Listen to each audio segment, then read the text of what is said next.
Today at the House of Hacks, we're going to finish up the Maker Musings series for August with the first of 3 videos talking about the Maker Manifesto. Hi makers, builders, and do-it-yourselfers, Harley here. Today I want to start a 3-part series on the Maker Manifesto. This is a book I recently came across by Mark Hatch, and in full disclosure, I haven't read the book. I've read a synopsis of the book, and I've read a sample chapter of the book, and it does sound kind of interesting.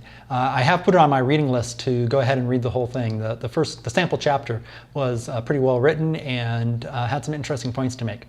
So I do want to read the book, but I do want to go over the 9 points that he's identified as the manifesto for makers. And his perspective is kind of from a maker's space perspective. He's heavily influenced and involved in the maker space movement, and this is the manifesto he's put together specifically kind of for that environment. But I wanted to go through it. It had some interesting points, and the next 3 days, there's 9 points in total. For 3 days, I want to go over 3 points each day, and just kind of talk about them and give kind of a first impression as I read it. He also has a kind of a synopsis for each word, and I want to go over those just so you have a definition for what he's talking about and if it sounds interesting to you. If you have any comments, any reactions to anything I say or anything he says, go ahead and leave them in the comments below. I'd love to hear them and have a discussion about it. So the first 3 points are make, share, and give. And make says, making is fundamental to what it means to be human. We must make, create, and express ourselves to feel whole. There is something unique about making physical things. These things are like little pieces of us and seem to embody portions of our souls. Now this is kind of interesting. It's I'm not quite sure what he means by that first sentence where he's talking about making is fundamental to what it means to be human. I'm going to kind of interpret that from my perspective. I kind of talked about this a little bit last week where I talked about why make, and how I believe that we're made in God's image, and God is a creative God, and he's put a portion of his creativity in each one of us. And so I would kind of say that making doesn't make us human. It's not the act of making that makes us human, but rather it's the fact that we're human and we make. We make because we're human, not we make to make us human. If that makes sense. And that's kind of a subtle distinction, but one that I think is kind of important from my belief system because of how I believe that God did create us in his image. So the next word is share, and the definition he has for that is, sharing what you have made and what you know about making with others is the method by which a maker's feeling of wholeness is achieved. You cannot make and not share. Now this is kind of interesting because it's a large part of why I started House of Hacks.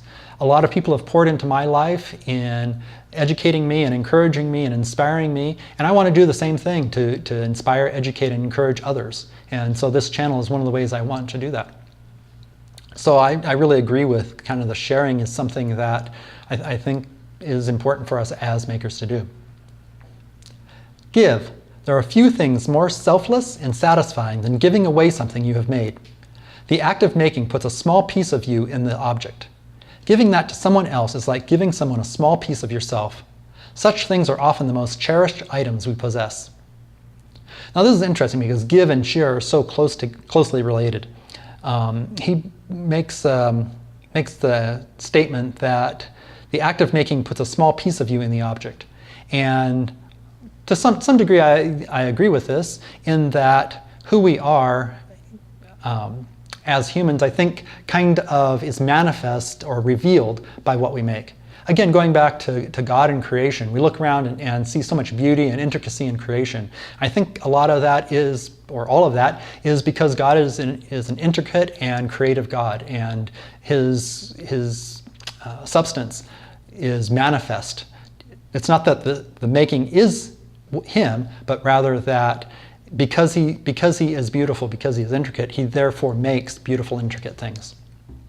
And I think the same thing holds true for us. If we look at art, I think part of our emotions, a part of our soul is revealed through what we make, whether it's art or other objects. A lot of it comes through in design, I think, in the whole how we make things. So those are the three first items in the Maker Manifesto: make, share, and give. I'd love to hear your comments down below if you have any reactions to what I've said or what he says, or if you've heard of this before. That'd be interesting. I just ran across this a few weeks ago. And so that's it for today. Until next time, go make something. Perfection's not required, fun is.